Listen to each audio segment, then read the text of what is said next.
You are listening to Book Clips, a podcast where authors and narrators expose you to excerpts from different books.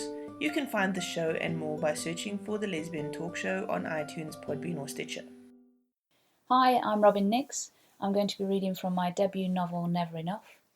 We're joining the main characters Elodie and Madison when they first meet, and they've just been interrupted by a huge fan of Elodie.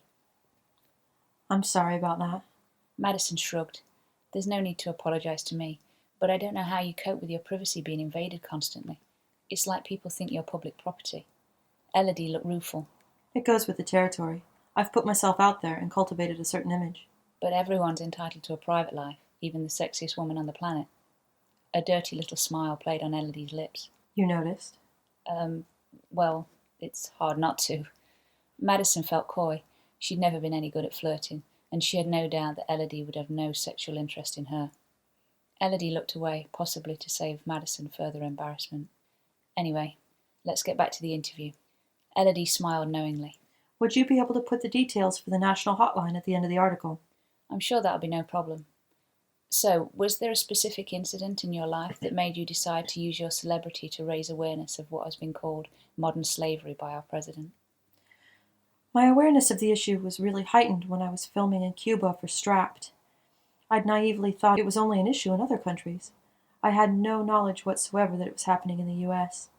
We're busy trying to tell China, India, and Mexico how to treat their people, but right here on American soil, people are being exploited for the financial gain of organized groups. California's proximity to Mexico's border, our ports and airports, and our immigrant population all make it too easy for these gangs to just sell people. Madison noticed something passed across Elodie's eyes and decided it was sadness. She clearly had a lot of empathy and compassion for human suffering. When she was preparing for the interview, Madison had a niggling fear that Elodie's volunteer work was simply a ruse to garner her more publicity to make her movies more successful. This was one instance when she was strangely glad to have been proven wrong. Does your time in the military inform your work? If you don't mind, I'd rather we didn't touch on that. Elodie straightened her previously relaxed posture, and Madison could almost see her shut down. She wanted to know more. Elodie had never publicly spoken of her military service, and Madison wondered why. Conscious now wasn't the time to push, she changed tack. I'll put some facts and figures in here about the extent of the problem in the States. If there's anything you can tell me or send me that I might not find out through my own research, that'd be really helpful. From what I've already been looking at, I think the stats will be shocking for some of your followers. Elodie smiled disarmingly, and her bright white, perfect teeth made Madison wish she'd stayed in braces a little longer as a child. Followers? You make me sound like a preacher. Madison held her hands up in apology.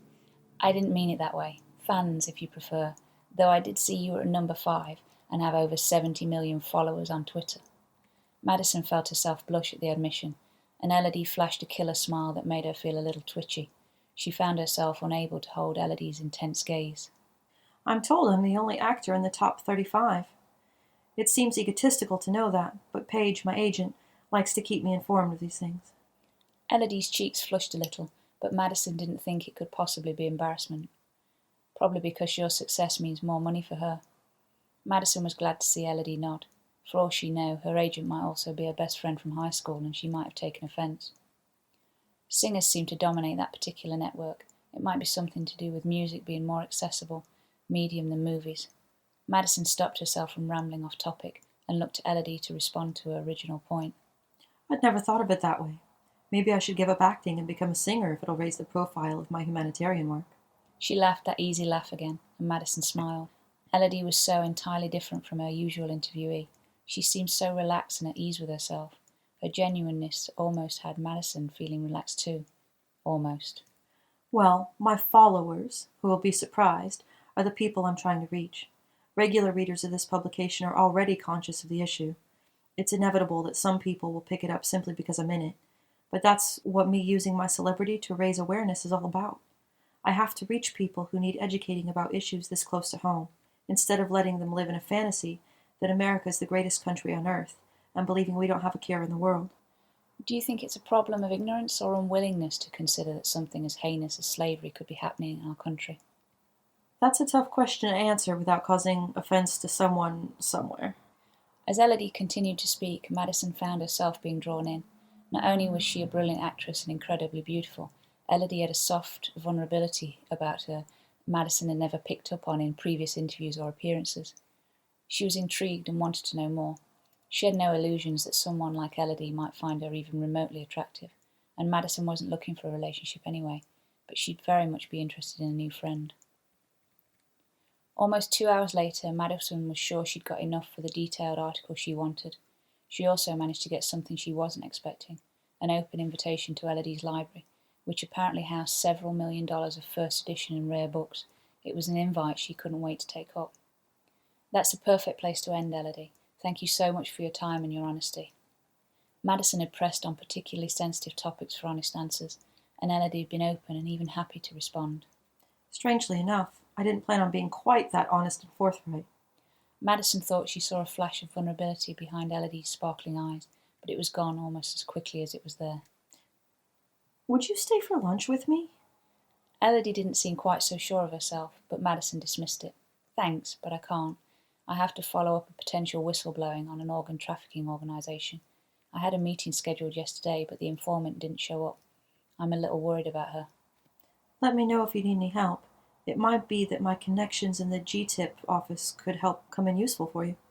Madison placed her Zoom in her shoulder bag and stood. Thanks, but if the information this woman is promising turns out to be true, I might have to be careful who I trust. Elodie touched Madison's hand. Static electricity made them both jump. Be careful, Madison. Those gangs don't mess around, and they usually have no regard for people who get in the way of their business. She sounded like she was speaking from experience. That would have to be a topic for their next conversation. Elodie looked gentle and concerned, and Madison felt a buzz of excitement run through her. It was so unusual to meet someone she had so much in common with, and they'd barely scratched the surface. Elodie was the kind of person she could envision having conversations that started at lunch and didn't end until way past midnight. She hadn't felt this interested in a friend for a long time. I appreciate that, thank you. I'll definitely call for that library tour. I'm already looking forward to it.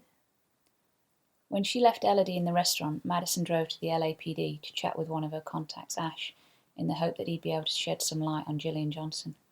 Best case scenario was that she'd been arrested and was locked away somewhere. Unfortunately, she couldn't dismiss the very real possibility that Gillian had been discovered putting together the information Madison had asked for. She waited by the roach coach outside the station, and it hadn't taken long before she gave in and bought a tempting veggie burrito. She'd wanted to stay for lunch with Elodie, both to spend more time with her and to satisfy her growling stomach. He emerged from the building as she swallowed the last bite. Thanks for taking some time for me, Ash. I appreciate it. Anytime, Madison. Madison smiled, glad that she had at least one remaining friendly face inside the LAPD. The exposé she'd written on the misogyny rife in the department several years ago still meant she wasn't welcome inside the building. Is it good news or bad? She pointed at the manila folder he was holding. We should sit. Let me grab something to eat. He pointed to the dribble of green hot sauce that had escaped the confines of her tortilla. I can see you've already eaten. As Madison went to the nearest table, she avoided the blatant glares of the other officers and concentrated on the take-out coffee cup as if it were the most interesting thing in the world. She hated confrontation. She knew her words invited it. When challenging prejudices and fast-held beliefs, that was unavoidable, but she tried hard not to engage with the aftermath. Madison had way too much aggressive history in her family to cope with it in her adult life. The moment someone raised their voice, her stomach dropped and her entire body became tense. She prepared herself for battle so many times as a child that her capacity for it now was long diminished. I'm Robyn Nyx, and you've been listening to us read Never Enough, available at Bold Strokes Books. Thanks for listening. This was an episode of Book Clips. Check out the show notes for more on this book. And it would be great if you would rate the show and subscribe to the Lesbian Talk Show podcast channel for more woman-centered content. If you are an author of lesbian fiction, then send us your reading. You can find out how on the lesbiantalkshow.com/reading.